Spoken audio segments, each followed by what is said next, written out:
Hello everyone. Once again, I'm Zoren. This is a third vlog about how to approve merch by Amazon. This is only 80% chance to approve easily your merch Amazon account. So first is bibigyan ko kayo ng guide kung anong mga keywords. Yes, may keywords pa rin gagamitin sa application. At doon sa tell about yourself, doon natin sisimulan kung anong mga keywords na dapat nating ilalagay sa application nila. And here we go.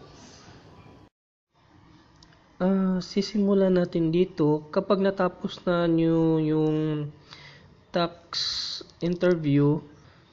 Dito tayo sa first step, industry type. Yung select one, yung pipiliin po natin is novelty t-shirt. And then second, organization name.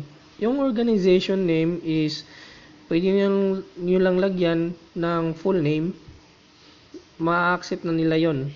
Additional information, so dito na natin gagawin kung ano yung mga keywords na dapat gagamitin natin sa application. So here here's the secret keywords. First is graphic designer. We always include that in the application kasi mga designers po tayo. Second is number of years. Yes, number of years. Pwede mong lagyan ng 3 years or more than. Kung 1 year lang yung experience, pwede mo gawing 6 years. Pwede mo silang dayain. Third is prohibited words.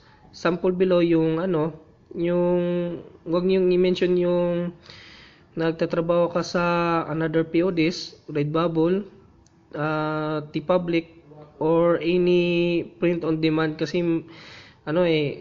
kompetensya nila yan eh. Second, personal store. Siguro wag na nating i-include na may personal store tayo na t-shirt kasi parang kompetensya pa rin nila yan. Also, don't mention about clients, yung nagtatrabaho ka sa online job. Yung ikaw yung mismong designer nila sa mga accounts ng mga clients. Yes, last is willingness. Because, yes, lahat tayo mismong mag-share sa ating skills. Interesado po tayong makita yung mga designs natin sa kanila. Balik po tayo dito. Yung sa ika-apat, website, optional lang po yan. Sa akin, wala na akong nilalagay na links dyan para sa portfolio ko. I always do blank. Okay lang po sa kanila yon. And then fifth, yung CAPTCHA, syempre, to proceed in another page, kung tapos ka na sa applications.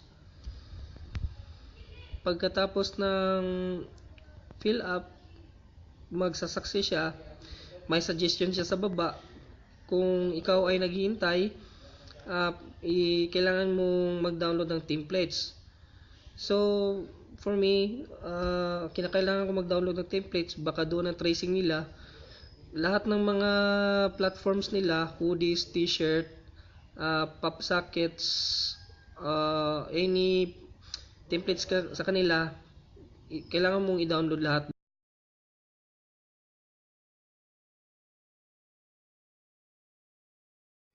So this is my 10 tier, after na-reach ko yung 10, so nag-post na ako ng designs kasi may iba akong gagawin. So dito lang po nagtatapos yung tutorials natin. Sa mga newbies at sa mga gusto pang sumali galing sa yung mga na-terminate na accounts, ito makatulong to sa inyo. Sa lahat ng mga watchers ko, sa mga bagong videos ko, i-click nyo lang po yung sa baba yung subscribe para makasunod po kayo sa mga bagong videos ko. Marami pong salamat.